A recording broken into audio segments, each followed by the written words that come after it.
Mesdames, Messieurs, bonjour et bienvenue dans Travel. Pour les amoureux de la civilisation africaine, Luango fait souvent référence au royaume qui s'y trouvait au tournant du XVe siècle et qui s'étendait le long de la côte atlantique entre le Cap Lopez et le Zaïre, sur ce qui est aujourd'hui le sud-ouest de la République du Congo et le sud du Gabon jusqu'à l'enclave du Cabinda en Angola.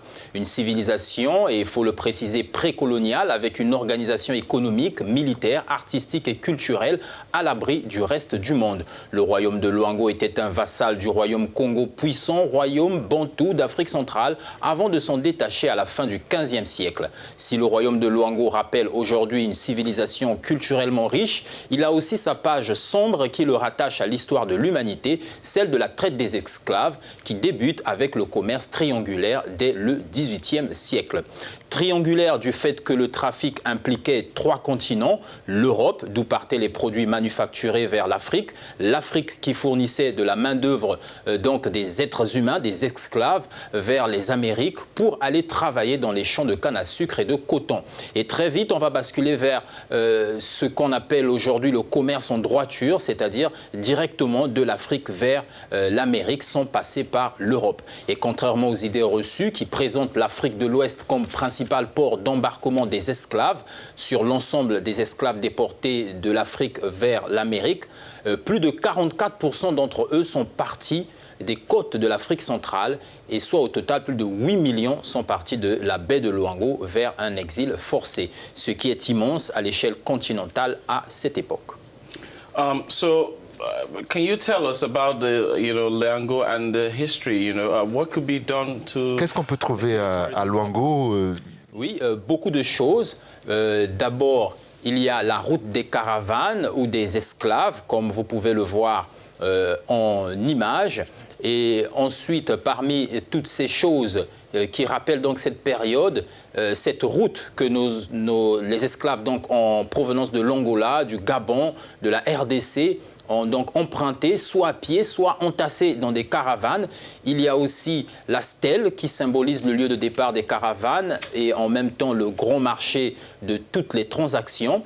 De nos jours, cette stèle est devenue un sanctuaire devant lequel les populations locales viennent prier et se recueillir pour se remémorer des disparus. Et notez ce qui est écrit, Bakwilou, lieu de ralliement des esclaves, matière première, 1889.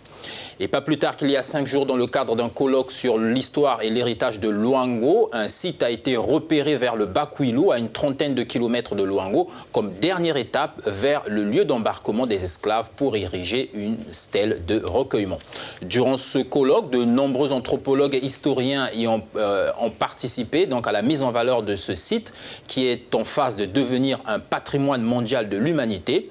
À ce sujet, suivant ces propos du représentant de l'UNESCO venu participer à ce colloque.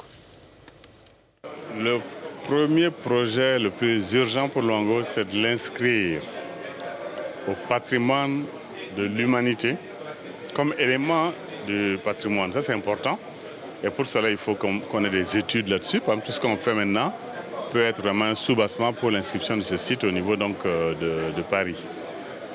Maintenant, quand le site est déclaré site du patrimoine de l'humanité, il faut que le gouvernement du Congo, il faut que les autorités locales s'engagent à faire en sorte qu'il y ait un entretien du site pour développer ce qu'on appelle le tourisme de la mémoire.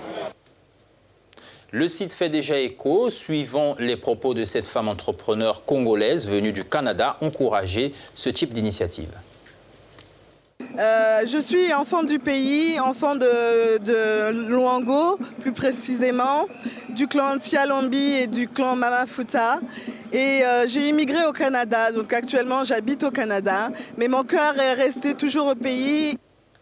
Autre projet en perspective, la construction de la zone économique spéciale qui générera toute une dynamique autour des sites touristiques. Et d'ores et déjà, il y a le musée de Luango qui a récemment été rénové. Un musée où l'on retrouve toute l'histoire de Luango, le royaume, les affaires des différents rois, les instruments de musique qu'utilisaient les artistes de cette époque et des vestiges de l'esclavage, mais aussi les boissons locales que consommait le roi et ses sujets. Tout un univers donc à découvrir à Luango. Voilà pour l'essentiel de ce numéro dans Travel.